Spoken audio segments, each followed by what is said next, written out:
నమస్తే, నేను మీ సతీష్. ముఖ్యంగా ఈ రోజున టీటీడీ పాలక మండలి ఒక కీలక నిర్ణయం తీసుకున్నట్లుగా కనిపిస్తూ ఉంది. ఏదైతే బంగారు మంగళసూత్రాలు అలాగే లక్ష్మీ కాసుల్ని ఈ రోజున మహిళలకు విక్రయించాలి అంటూ కూడా ఒక నిర్ణయం తీసుకుంది. అయితే దానిపైన కూడా ఒక రాజకీయ కోణమే ఉంది. అంటే అలాంటి నిర్ణయం వెనకాతల కూడా రాజకీయ కోణం దాగుంది. ఇది కేవలం జగన్మోహన్ రెడ్డి అండ్ వైఎస్ఆర్ కాంగ్రెస్ పార్టీ చేస్తున్నటువంటి ఒక రాజకీయ అంశంగానే ఈ నిర్ణయం కూడా కనిపిస్తుంది అన్నటువంటి విమర్శలు కూడా ఈ రోజున ఏపీ రాజకీయ వర్గాల్లో చాలా విస్తృతంగా జరుగుతోంది. మరి నిజంగా ఏదైతే టీటీడీ ద్వారా బంగారు మంగళసూత్రాలు లక్ష్మీ కాసులు విక్రయించాలి అనేటువంటి నిర్ణయం ఎలా చూడొచ్చు, దీనిపైన వస్తున్నటువంటి విమర్శల్ని ఎలా అర్థం చేసుకోవాలి, ఇదే అంశాలు మనతో చర్చించేందుకు సీనియర్ జర్నలిస్ట్ దుర్గా కుమార్ గారు ఉన్నారు. సార్ నమస్తే. నమస్తే సతీష్ గారు, మన వీక్షకులు కూడా. సార్, ముఖ్యంగా తిరుమల తిరుపతి దేవస్థానం ద్వారా మహిళలకు బంగారు మంగళసూత్రాలు అలాగే లక్ష్మీ కాసులు విక్రయించాలని పాలక మండలి నిర్ణయం తీసుకుంది. మరి దానిపైన అనేక విమర్శలు కూడా వస్తున్నాయి. ఎలా చూడాలి ఈ అంశాన్ని అసలు? అంటే యాక్చువల్గా టీటీడీ మీద ఈ మధ్యకాలంలో టీటీడీని ప్రభుత్వం దుర్వినియోగం చేస్తుందనే భావన భక్తుల్లో చాలా విశేషంగా ప్రచారం జరుగుతుందండి. అంటే దానికి కారణాలు లేకపోలేదు. ముఖ్యంగా టీటీడీ చైర్మన్ నియామకాల్లో అన్ని మతస్థులను కూడా దాన్ని చైర్మన్గా నియమిస్తున్నారు. తర్వాత భక్తుల మనోభావాలకు వ్యతిరేకమైనటువంటి పరిపాలనాపరమైన నిర్ణయాలు తీసుకుంటున్నారు. అలాగే ఇవి నిధులను కూడా దుర్వినియోగం చేస్తున్నారు. వాళ్ళ ఇష్టం వచ్చిన బ్యాంకుల్లో పెట్టడం, తర్వాత వాళ్ళకి స్వప్రయోజనం కలిగించేటట్టుగా నిధుల్ని డిపాజిట్ చేయటంలో కానీ ఖర్చు పెట్టడంలో కూడా అది చాలా రెండు తెలుగు రాష్ట్రాల్లో కూడా, ఇక్కడ తెలంగాణలో కూడా భక్తులు ఉన్నారు. బాలాజీకి మొత్తం దేశమంతా ఉన్నారు, ప్రపంచవ్యాప్తంగా కూడా ఉన్నారు. బాలాజీ భక్తులు వచ్చేది కూడా అట్లా వస్తారు విదేశాల నుంచి. కొంతమంది విదేశీ భక్తులు కూడా ఉన్నారు. అయితే ఏంటంటే ఈ మధ్యకాలంలో అక్కడ చేస్తున్న కొన్ని పరిపాలనాపరమైన నిర్ణయాలు భక్తుల్ని ఇబ్బంది పెడుతున్నాయి, కావాలని చేస్తున్నారు. హిందూ మతం పట్ల, తర్వాత టీటీడీ శ్రీవారి ఆలయం పట్ల ప్రజల్లో ఒక విముఖత కలిగించేటటువంటి నిర్ణయాలు చేస్తున్నారు, ఇబ్బందులు పాలు చేసి. అది బాగా ప్రజల్లోకి వెళ్ళింది.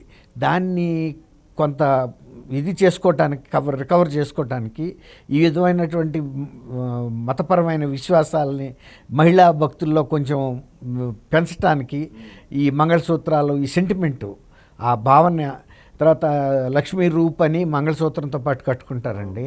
అవి కూడా టీటీడీయే అమ్ముతుందని చెప్తున్నారు. అయితే ఈ బంగారానికి సంబంధించిన అంశాలు కాబట్టి వాటి తయారు చేయటంలో కానీ, వాటిని అమ్మటంలో కానీ, వాటి స్టాక్ మెయింటెనెన్స్ ఇలాంటి వాటిల్లో గతంలో డాలర్లని అమ్మారండి, బాలాజీ డాలర్లని. అది చాలా పెద్ద కుంభకోణం అయింది. బాలాజీ అదే డాలర్ శేషాద్రి గారిని మన మధ్య రాకున్నాడు. ఆ కుంభకోణంలో ఆయన ఒక పెద్ద సూత్రధారని. కానీ ఆ తర్వాత కూడా ఆయన చాలా కాలం, ఆయన చనిపోయే వరకు కూడా, ఆఫ్టర్ రిటైర్మెంట్ కూడా ఆయన చాలా కీలక పాత్ర దీనిలో టీటీడీలో కొనసాగారు. అట్లా ఇట్లా అది కిందసారి డాలర్ లాగా ఇది కూడా అవుతుందా అనే ఒక అనుమానం ప్రజల్లో వ్యక్తం అవుతుంది ఈ మంగళసూత్రాలకు సంబంధించి. అందులో వాళ్ళు ఏం చెబుతున్నారంటే, పోనీ అందులో ఏదైనా సబ్సిడీ ఇస్తే భక్తులకు కొంత మేలు జరుగుతుందండి. సపోజ్ మంగళసూత్రం మీద ఒక 500 రూపాయలు, లక్ష్మీ రూపం మీద ఒక 300 రూపాయలు, 250 రూపాయలు కనీసం బజార్లో కొనేదానికన్నా కొంచెం తక్కువ ఇవ్వాలి కదండి భక్తులకి. ఎందుకంటే కోట్ల రూపాయల ఆస్తులు ఉండే భక్తులు కూడా విపరీతంగా ప్రతిరోజు ఆ యావరేజ్ మీద 3 నుంచి 4 కోట్ల రూపాయల ఆదాయం వస్తుందండి. ఇవి కాకుండా కూడా విపరీతమైన నిధులు కూడా ఉన్నాయి. పెళ్లి చేసుకునే వాళ్ళకి ఒక 300 రూపాయలు శ్రీవారి ఆశీర్వదించి ఇచ్చినట్టుగా ఆ మంగళసూత్రంలో ఒక 300 రూపాయలు అట్లా కనుక తగ్గించి ఇస్తే కనుక ఈ పథకం యొక్క ఉద్దేశం మంచిగా అనిపించేది. కాస్ట్ టు కాస్ట్ అన్నప్పుడు ఏమవుతుందండి, బయట కొన్నా ఇక్కడ కొన్నా ఒకటే అవుతుంది.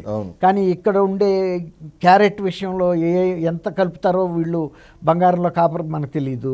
రెండోది ఏంటంటే ఇప్పుడు తరుగు ఇవన్నీ కూడా కలుపుతారండి. టీటీడీ అని ఏమి తక్కువ చేయదు. బయట వ్యాపారస్తులు ఎలాగో వీళ్ళు చెప్పేది ఏంటంటే ఒక సెంటిమెంటు శ్రీవారి పాదాల దగ్గర పెట్టి అవి తీసి అమ్ముతారని చెబుతున్నారు. కానీ మామూలుగా ఎవరికైనా టీటీడీ ఈ నిర్వహణ చేస్తుందంటే ఇందులో తన లాభం ఏంటనేది చూసుకుంటారు ఉద్యోగస్తులు కానీ ఎవరైనా. కాబట్టి బయట కొనేదానికన్నా ఒక రకంగా కొంత బంగారం క్వాలిటీలో కొంత తక్కువ ఉండొచ్చు. రెండోది ఏంటంటే ఈ తరుగుదల ఇవన్నీ కూడా ఎక్కువ వేయచ్చు. అది ఈ సెంటిమెంట్ రూపంలో, ఆ విశ్వాస రూపంలో ఈ మరుగున పడిపోతాయి. తర్వాత కుంభకోణం జరగడానికి కూడా అవకాశం ఉంది. ఈ గతంలో జరిగిన అనుభవం దృష్ట్యా చెప్తున్నాను నేను. డాలర్ ఆ తర్వాత అది తీశారండి ఆ స్కీము. డాలర్లని అమ్మారు ఎన్ఆర్ఐలకి, వాళ్ళకి ఎవరన్నా కొనుక్కోగలిగిన వాళ్ళకి దాదాపు తులం బంగారంతో శ్రీవారి ఇది అనమాట. చాలా హెవీగా పెట్టినప్పుడు ఆ డాలర్లు కనపడలా, బంగారపు డాలర్లు వీళ్ళు చేసినన్ని కోశాగారానికి మళ్ళీ డబ్బులు రాలా, అదే మిస్ అయిపోయినాయి. అది దాని మీద పెద్ద విచారణలు అవి జరిగినాయి కానీ ఫలితం ఏం రాలా. కాబట్టి ఈ బంగారాన్ని ఇట్ట వీళ్ళు చేసే సందర్భాల్లో ఉద్దేశాలు మంచి అయినా అమలు చేసేవాళ్ళు కనుక సరైన వాళ్ళు లేకపోతే, అందులో టీటీడీ మీద ఇప్పటికే చాలా అనుమానాలు వచ్చినాయండి. ఎందుకంటే టీటీడీని కావాలనే ఒక అబాస్పాలు చేయటానికి కొన్ని విధానపరమైన నిర్ణయాలు తీసుకున్నారు పరిపాలనా పరంగా. అంటే భక్తుల్ని వేధించేటట్టుగా ఉంటున్నాయి.